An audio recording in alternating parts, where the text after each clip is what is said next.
What's good with y'all boys? It's your boy Two Tone Cam, back with another video. And today we're gonna be reacting to scary animations. Now listen, my channel ain't gonna be just one-sided at all. My channel gonna have games, scary animations, reactions, story times. So y'all just don't be into one thing, you feel me?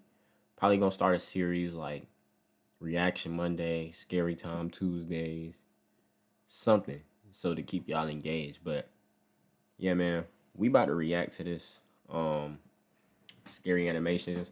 Hopefully I don't get copyrighted because they love copyrighting somebody. And yeah, let's get to it. I'm a young teenage girl, and this happened recently. I can still remember the image in my head, playing over and over again. I live in an apartment complex on the 3rd floor. I don't usually get visitors, and when I do, it's just my aunties and cousins coming over. On this particular day, I was lying on my bed, watching YouTube as usual. I don't have a phone anymore since it gave me a lot of trouble and then stopped working permanently. Anyway, after watching YouTube, I got up to greet my stepdad as he came home from work. After greeting him, I went back to my room where my brothers were on their bunk bed. Hey, like, quick question, y'all, and I want y'all like to answer this in the comments if y'all watching this. I have no question for you. I just wanted to waste y'all time. I shared a room with them, so I never had privacy of my own. As I was looking around, my brother suddenly said he heard knocking on the door. It was dark out, and I didn't believe him at first. Since I hadn't heard it, I shrugged it off. But then, I heard the knock. My brother got up, but I told him to sit back down on the bed. I'm the oldest, and I didn't want my younger brothers opening doors for strangers.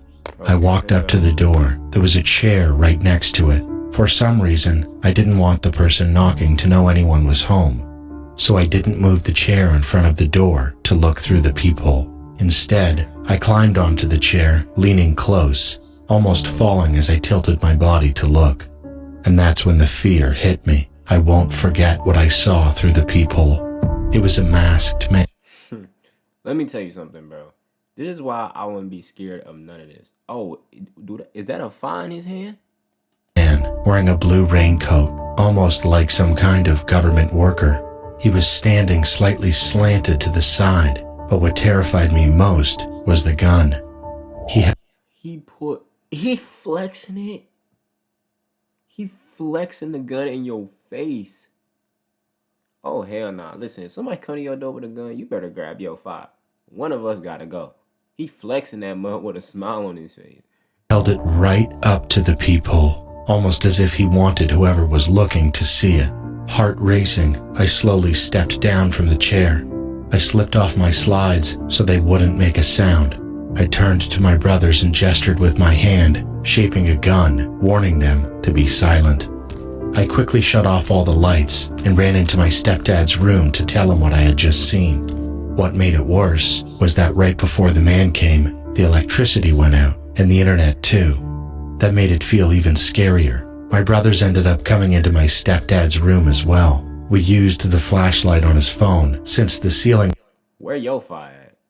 Fuck, bro. That's what I be talking about, bro.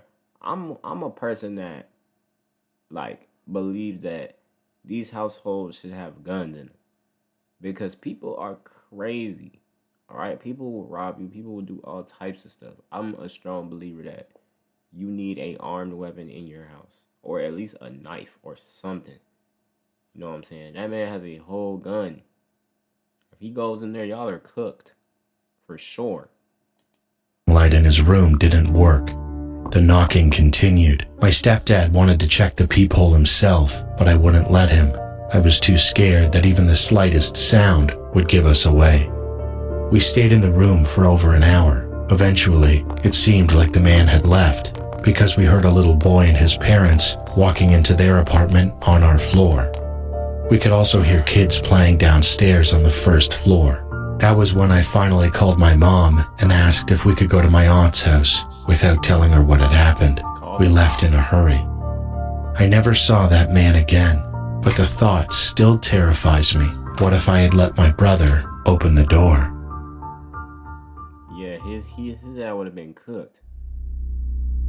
I'm currently 28 years old, but this story happened when I was just 7, and I still remember it to this day. I used to go to a local park with some friends. We had been going there for almost 2 years, but over the last 5 months, we noticed something strange. Every single day, there was a short, fat, creepy old guy. You see, this is how some of y'all look like at home. For real, for real. Everybody I know that's a bum look just like this. Or a weirdo look just like this. With that sinister grin, bro. Like, listen. Y'all, bro. Some of y'all be knowing who weirdos just based off looking at them. Like, there's no way you in a park and you can't tell this is a weirdo. Like, like, I wouldn't even let my daughter near this man. Just look at him. Who would sit on a nearby bench. He'd just watch us and other kids for hours with this unsettling grin on his face. We stupidly went there without any parents or guardians, since the park was close to our house and our parents trusted us. This was back in 2003, and we were so young we didn't have phones to call for help. About 2 weeks after we started to feel uncomfortable with him watching us, he finally came over. It was just me and my 3 friends in the park that day. He walked up and asked us if we wanted to go to his house to play video games and check out his new dog. No. Since we were kids, we were foolish, and we agreed. It sounded fun. Bro. A random stranger came up to you and asked if...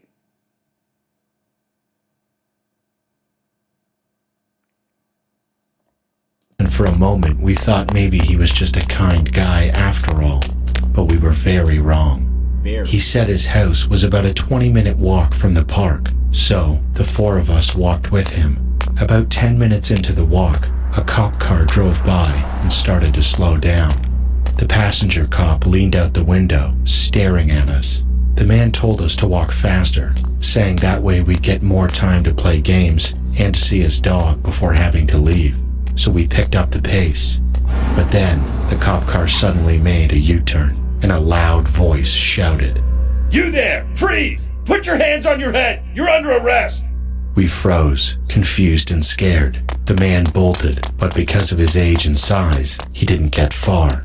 One cop tackled him to the ground and cuffed him, while the other officer asked us if we were okay and what had happened.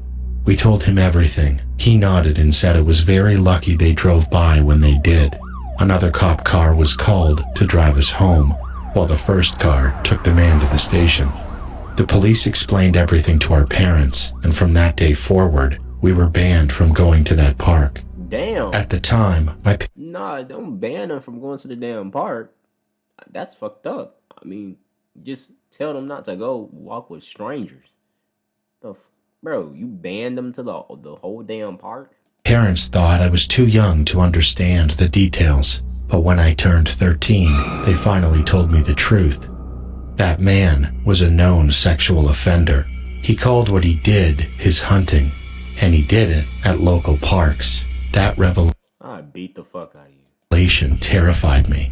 I started thinking about what could have happened to me and my 3 friends if that cop car hadn't driven by and stopped him. And honestly, I don't even want the answer, because I already know what it would have been. The police didn't share many details about his punishment, but my dad told me that one officer said the man would get at least 15 years in prison for his other crimes. Like, even as a kid, I knew not to do that. My name is Dhruv Prajapati, and I'm from India. I'll tell you about an experience I had on Dumas Beach that still chills me to the bone. Dumas Beach in Surat has always been a place wrapped in mystery and dark rumors. People say it's haunted, and over the years, What the hell did you tell that girl for her face to look like that? And you look weird in the background watching them. Freak out. countless stories have circulated about strange sounds, vanishing shadows, and eerie figures that wander the sands at night. As curious as I am, I never really believed in any of it until one night changed everything. It was a rare weekend night, and some friends and I decided to hang out on Dumas Beach after sunset. We'd heard the rumors, the tales of restless spirits, unexplained disappearances, and how people seemed to disappear into the mist along the shore. But we just laughed it off, convinced it was nothing but local folklore meant to keep people away after dark. As we walked along the beach, the only sounds were the waves crashing and our voices echoing strangely in the emptiness. Then, without warning, an icy gust of wind swept across the beach. It cut right through us, and we all felt the sudden chill. One of my friends even joked, "Maybe it's one of the ghosts." but the laughter faded when we heard it, a whisper, faint and breathless, like someone was speaking just behind us. We stopped, our senses on high alert, and looked around. There was no one. The beach was empty. I brushed it off, figuring it was just the wind, but something felt wrong. I remember hearing that the beach was once a Hindu burial ground, and that maybe, just maybe, the souls of those buried here hadn't yet found peace. As we walked further, my flashlight started flickering, and a thick, eerie mist began to roll in. It was denser than anything I'd ever seen. Just then, one of my friends gasped and pointed at the ground. There, right in front of us, were footprints, appearing in the sand as though someone invisible was walking straight toward us. Our nerves got the better of us, and one of my friends whispered, "Let's get out of here." I didn't need to be told twice, but something. You shouldn't have been there in the fucking first place. Talking about some, let's get out of here. You shouldn't have never been there in the first place. Stupid. So dumb. Y'all be putting yourselves in certain situations, bro, for real. Maybe my curiosity, or something else, held me back for just a moment longer. I looked down at the footprints moving closer, step by step, almost as if they had intent. And then, for just a brief second, I saw it, a shadow-like figure, its hollow eyes staring directly at me. The look in its eyes wasn't anger, it was something else, a mix of sorrow and warning. Heart racing, I stumbled back, and my friends and I broke into a run. As we sprinted back, I could hear faint whispers following us, growing louder, and footsteps closing in behind us. When we finally reached the entrance to the beach, where the glow of the streetlights met us, we dared to turn around. The mist had already thinned, and the beach looked silent, almost peaceful, as if nothing had ever happened. To this day, I have never gone back. Yeah, hell nah, bro. I don't even like watching scary stories. Like, I really don't. Because now, once this camera off, I gotta go back to my day-to-day life being scared.